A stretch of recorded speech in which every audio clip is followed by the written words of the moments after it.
স্বামীকে ছেড়ে প্রেমিকের সাথে ঘর করছিল স্ত্রী, এমনই এক পরকীয়ার সম্পর্কের জেরে এবার এই নির্মম পরিণতি ঘটে গেল বনগাঁর গোপালনগরে। স্ত্রীর প্রেমিকের বাড়িতে গিয়ে যে কাণ্ড ঘটিয়ে বসলো এই যুবক, তা দেখে রীতিমতো আতঙ্কিত এলাকাবাসীরা। ঘটনায় স্বামী স্ত্রী দুজনেরই মৃত্যু হয়েছে।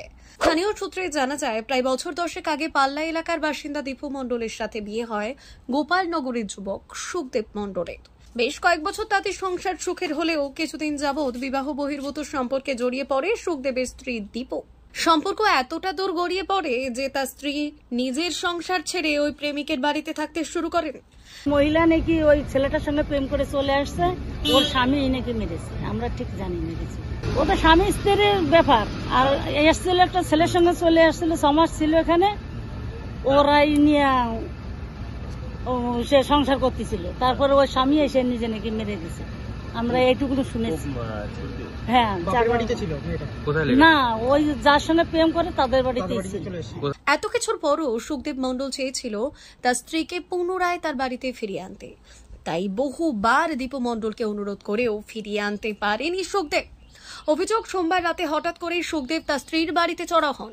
তারপর স্থানীয় বাসিন্দারা সেই বাড়ি থেকে ভয়ানক চিৎকার চেঁচামেচি শুনতে পান। তারা এগিয়ে যেতেই দেখেন এক বিভৎস চিত্র।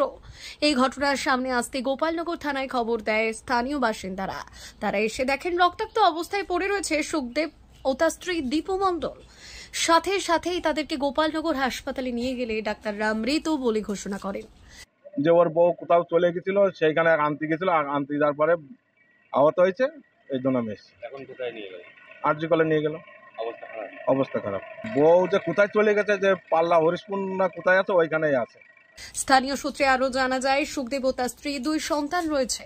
বছর 2 আগে দীপু সুখদেব ও 2 সন্তানকে ছেড়ে কামারপুকুরের বাসিন্দা রতন নামে তার প্রেমিকের বাড়িতে চলে আসে। সুখদেব বহুবার তার স্ত্রীকে ফিরিয়ে আনার চেষ্টা করেছিলেন। তার স্ত্রী ফিরে আসতে না চাওয়াতেই কি এমন মর্মান্তিক পরিণতি? তার 7 বছরের একটা বাচ্চা আছে এবং 10 বছরের একটা মেয়ে আছে। মেয়েটা একটু অ্যাডনর্মাল টাইপের। এমতো অবস্থায় কয়েকবার যা গেছে ছেলেটা যে আনতে, যে তুমি বাড়িতে আসো, যা আবার হয়ে গেছে, আসিনি। তারপরে আজকে তো এই একটা দুর্ঘটনা ঘটে গেছে।